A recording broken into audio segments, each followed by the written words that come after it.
नमस्कार प्यारे दोस्तों, मेरे सहयोगियों, स्वागत है आप लोगों को मेरे YouTube चैनल प्रतीक एजुकेशन वर्ल्ड। और मैं प्रतीक राय आप सभी लोग अपने चैनल पर हार्दिक स्वागत और अभिनंदन करता हूं। मित्रों, आपके सेवा के अगले पड़ाव में हम लोग आपके भविष्य को एक अच्छे मार्गदर्शन प्रदान करने के लिए मित्रों इतना मेहनत किया जा रहा है। निःशुल्क आपके सभी कोर्सेज, सभी जो एनसीईआरटी के निचोड़ हैं, कंक्लूज है, सभी चीज़ आपके सामने प्रस्तुत किए जा रहे हैं। मित्रों, आप धैर्य बना करके हमारे चैनल पे आते रहिए, प्लेलिस्ट में जाइए और देखिए, आपको हर एक कंटेंट मिलेगा।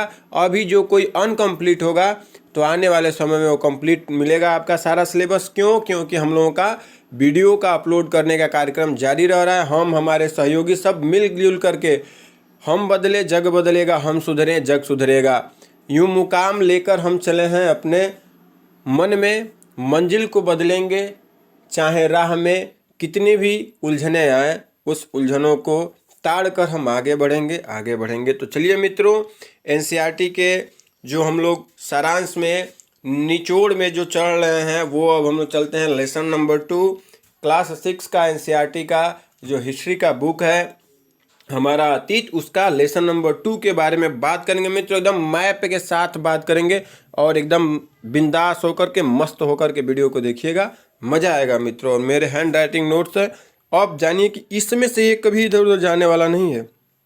और सी टेट तो पूरा लपेट के क्वेश्चन पूछता है, एक मत देगा, उसमें से 2 ठो ऑप्शन ऐसा लगेगा कि सब सही है। तो मित्रों, इसको जब तक एकदम गहनात्मक तरीके से आप नहीं पढ़ेंगे ना, तो अपर जो सी-टेट का अपर का जो पेपर होगा वो आपको क्रॉस करना बहुत ही कठिन होगा।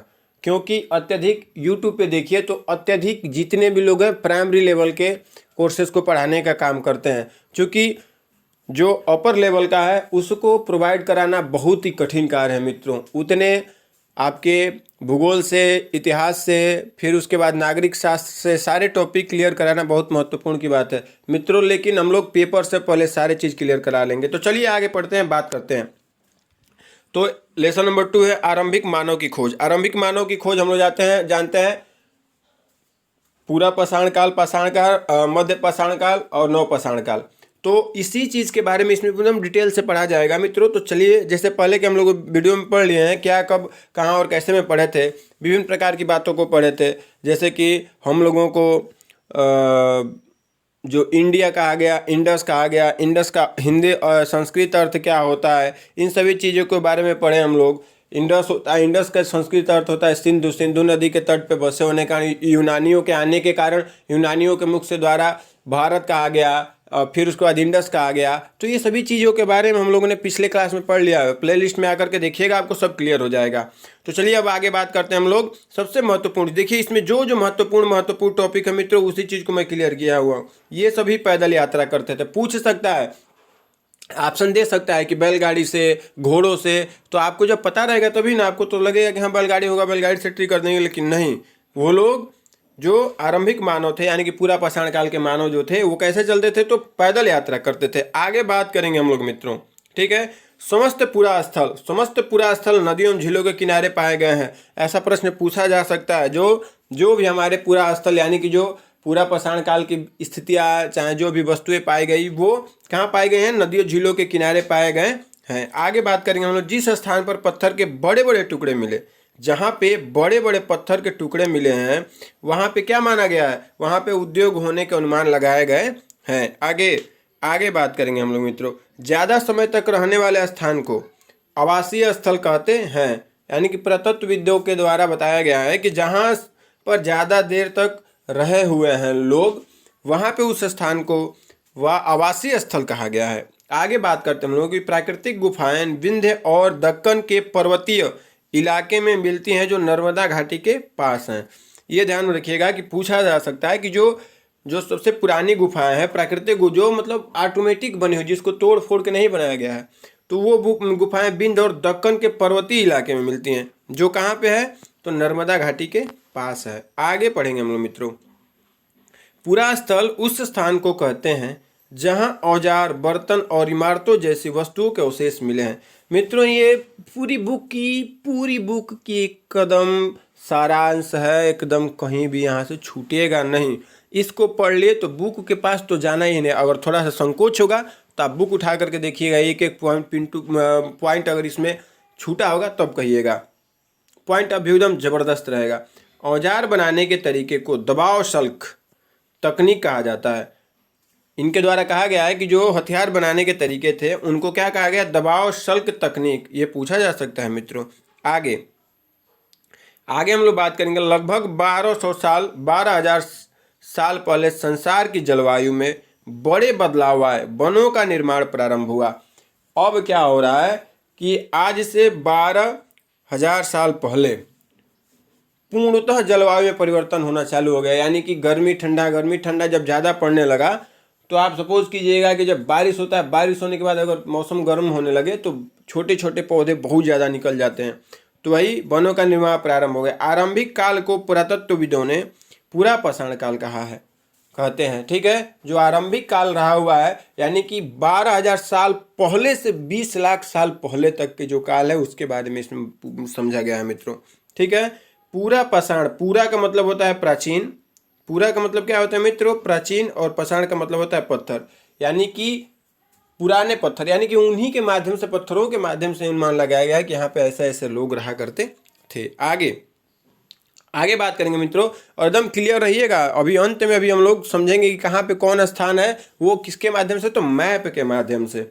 आगे बात करेंगे हम लोग कि पूरा पाषाण काल 20 लाख साल पहले से 12,000 साल पहले माना जाता है। यानी कि अभी से पहले आपका 12,000, ठीक है, और इससे पहले 20 लाख, इससे पहले 20 लाख, यानी कि इनके बीच का पूरा पाषाण काल माना जाता है। अब 12 से, ये 12,000 से, यहाँ से 10,000 से पहले का जो काल होगा उसके बारे में भी हम समझेंगे।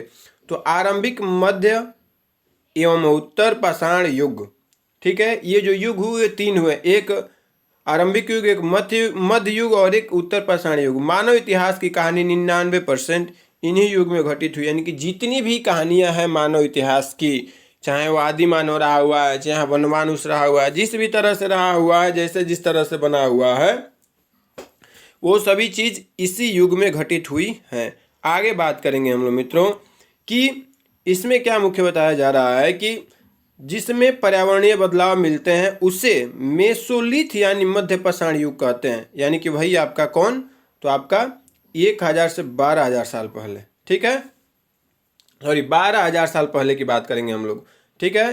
तो उसको क्या कहा जाता है, जिसमें पर्यावरणीय बदलाव मिलते हैं उसे मेसोलिथ यानी कि मध्य पाषाण युग कहते हैं। कहाँ तक का, तो 12,000 साल पहले का, ठीक। उसके बाद 12,000 साल यानी कि आज से 1,000 साल पहले से 12,000 यानी कि 2,000 साल के बीच का जो युग रहा हुआ है उसको माइक्रोलिथ यानी कि लघु पाषाण काल कहा गया है। और इसी लघु पाषाण काल में मुट्ठे लगाए हथियार का अनुमान लगाया गया है कि उस समय के हथियार जो थे उसमें मुट्ठे लगे हुए होते थे। जैसे कि हंसुआ में एक बेंट होता है, उसी तरह से जो भी हथियार हुआ करते थे उसमें मुट्ठे लगे हुए होते थे। आगे बात करेंगे हम लोग मित्रों, आगे बात करेंगे कि नवपाषाण युग, ठीक है। नवपाषाण युग 1,000 वर्ष पहले, जिस युग से अब हम लोगों की मूल रूप से तार्किक मानवों की, समाज में सामाजिकता प्रसार करने वाली मानवों की प्रारंभ हुआ, तो वो नवपाषाण युग रहा। और वो रहा 10,000 वर्ष पहले, 10,000 वर्ष पहले रहा हुआ है मित्रों, ठीक है। आगे ध्यान रखिएगा, अनाज को पकाकर खाने लगे। नवपाषाण युग से लोग क्या करने लगे, अनाज को पकाकर खाना चालू कर दे। भारत में पूरा पाषाण युग में शुतुरमुर्ग होते थे। जब पूरा पाषाण युग था वहाँ पे पुरातत्वविदों को मानना है कि वहाँ पे क्या हुआ करते थे, शुतुरमुर्ग हुआ करते थे। इनको कैसे प्रमाण मिला है, तो महाराष्ट्र के पटने पुरा स्थल से, महाराष्ट्र का एक पटनेपुरा स्थल है, पटनेपुरा स्थल, वहाँ से शुतुरमुर्ग के अंडों के अवशेष मिले हैं। और वहाँ पे ये भी मिला है कि अंडों से मनका बनाया जाता था। आगे बात करेंगे हम लोग मित्रों कि अधिकांश औजार चूना पत्थर से बनाए जाते थे। ये जो अब का जो मानव रहा हुआ, जो नवपाषाण युग का मानव रहा हुआ, वो चूना और पत्थर से अपने हथियार को बनाते थे। लेकिन जो पूरा पाषाण था उस समय केवल पत्थरों का प्रयोग किया जाता था, ठीक है। और उसमें जो चित्रकारी थी, फ्रांस में एक मिला हुआ है, तो फ्रांस के गुफा प्राप्त हुआ है जिसमें रंगों की चित्रकारी थी और इसको विद्यार्थियों ने खोजा था। तो वो जो रंग थे वो चारकोल और लौह अयस्क के बनाए गए थे। आगे मित्रों हम लोग बात करेंगे। अब हम लोग आते हैं मैप पे। ठीक है मित्रों, तो मैप पे आते हैं। पहले इसमें थोड़ा सा हम लोग देख लेते हैं। जो यह देखिए, ये जो है पूरा पाषाणिक पूरा स्थल, यानी कि ये ट्रिएंगल से है। ठीक है, पूरा पाषाणिक। तो पहले पूरा पाषाणिक हम लोग चीज़ को देखते हैं, इसमें कौन कौन कहाँ कहाँ पे पूरा पाषाणिक स्थल है। चलिए, भीमबेटका ये सबसे पूरा पाषाणिक स्थान रहा हुआ है, यानी कि मध्य प्रदेश में। आगे यहाँ पे मध्य प्रदेश है मित्रों, यहाँ पे क्या है, मध्य प्रदेश है। जब मैप पढ़ा जाएगा मित्रों ना, तो उसमें एक एक चीज़। अब देखिए, मैप से आपका 2 क्वेश्चन आना फिक्स है मित्रों, ईवीएस में और एसएसटी में भी आएगा। कैसे आएगा इसको देखिए, कंक्लूज करके बताएंगे मित्रों। अब मैं जो नक्शा पढ़ाऊंगा, हमारे चैनल से जो नक्शा पढ़ाए जाएंगे, उसमें 100% रहेगा कि आपको समझ में आएगा। चलिए, ये हो गया भीमबेटका। ठीक है, अब आगे हम लोग बात करेंगे। और यहाँ पे ट्रायंगल का निशान कहाँ है, ट्रायंगल का इसमें नहीं है यहाँ पे ट्रायंगल, यानी कि पूरा पाषाण युग केवल यहाँ पे यानी कि ये भीमबेटका यानी कि मध्य प्रदेश में। अब नीचे देखते हैं हम लोग मित्रों, नीचे तो नीचे आपका मित्रों ये है हुसुंगी। ठीक है, तो हुसुंगी जो है ये यहाँ पे क्या है मित्रों, तो कर्नाटक है। यहाँ पे मित्रों क्या है, कर्नाटक है। ओके, ठीक। और यहाँ जो ये है, तो यहाँ पे आपका मित्रों ये कर्नाटक यहाँ पे आया है, और यहाँ पे आपका हो गया तमिलनाडु हो गया है मित्रों। ठीक है, तो ये कुर्नूल जो है ये है आपका तमिलनाडु में। ओके, आगे देखते हैं हम लोग मित्रों। आगे देखा जाए इसमें, तो ये जो 3 ही स्थान इसमें पूरा पाषाण युग में पाए गए। एक आपका मध्य प्रदेश, एक आपका हुसुंगी और एक आपका कुर्नूल। आगे फिर नवपाषाणिक पूरा स्थल। नवपाषाणिक पूरा स्थल जो है मित्रों, नवपाषाणिक पूरा स्थल जो है ये किससे हैं, तो आयताकार हैं। ये कैसे हैं, आयताकार हैं। तो इसके बारे में हम लोग देखते हैं। ठीक है, हाँ, ये आपका देखिए, ये आपके मेहरगढ़ ये पाकिस्तान है। ये आपका बुर्ज होम जो ये बुर्ज होम है। ये आगे ये है कोल्ढिवा, और कहाँ है जी, ये है चिराद,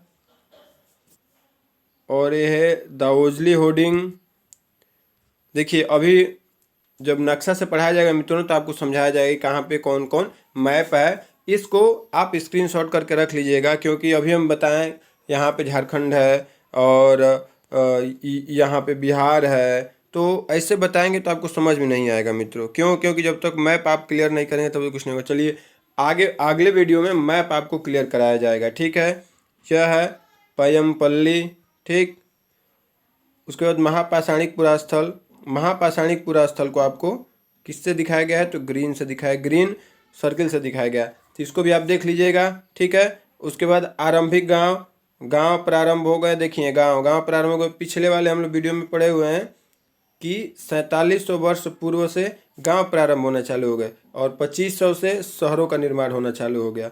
ठीक है, और आधुनिक नगर यानी कि वही शहरों का निर्माण चालू हो गया। कब से, 2500 से बनना चालू हो गया। तो नक्शा आप लोग को पढ़ाया जाएगा मित्रों।